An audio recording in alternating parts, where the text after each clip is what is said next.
Bianca and John, good afternoon once again from the White House, where officials have been monitoring this extraordinary series of leaks of classified documents related to Ukraine war planning, disclosing American secrets relating to military intelligence and diplomacy for more than a week now with greater apprehension. President Biden himself just wrapped up an address to the Irish Parliament in which he spoke about the enduring relationship between the U.S. and Ireland. But the real breaking news here is that the president, as he alluded earlier this morning when he said that the authorities were getting close in their investigation into these leaks.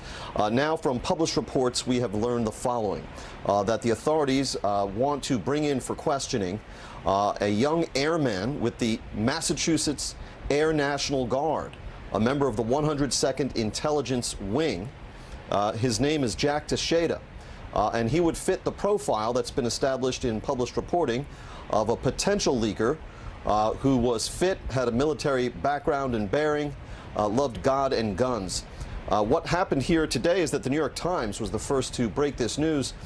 They established through social media posts, military records, and interviews with other users of the online chat room where these documents originally appeared, that it might be that these documents were posted there by this airman, Jack Teixeira. The New York Times says that they interviewed Teixeira's mother on her property, and that he had changed. That she said that Airman Teixeira had changed his telephone number just in the past few days. On a second visit to the property, the New York Times reported that when they asked to speak to the airman, a man who was now with the airman's mother said that he is obtaining a lawyer.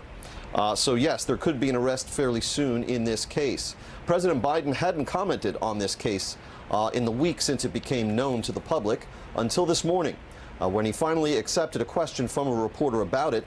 And you'll note, as we play this sound from President Biden for you, that he at first indicated that he couldn't provide any update, and then did so and indicated that the authorities were, quote, getting close. Let's listen.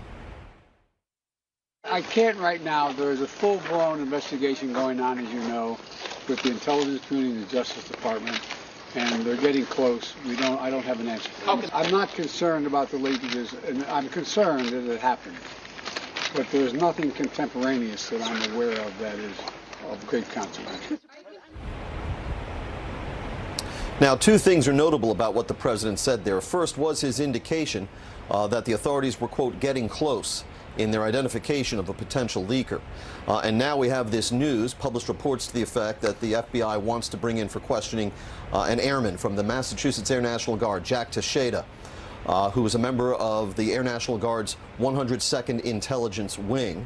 The other interesting element about what President Biden said there is that he tended to downplay the significance of this extraordinary series of leaks.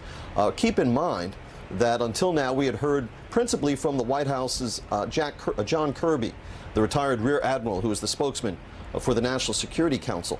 And he had been telling us, while refusing to confirm the authenticity of these documents, that he had very grave apprehensions about their publication of them, and that he even had urged news outlets in public not to publish their contents. Here you have the president taking an opposite tack with his remarks in Ireland this morning, saying, in essence, that there is nothing that he's seen in these documents, quote, of great consequence. More to learn about all of this as the days unfold. John and Bianca. Clearly, our allies may have a different view of it as well, as many of the leaked documents pertain to them as well. James Rosen live with the breaking news of the day outside the White House for us. Thanks, James. Thank you, James.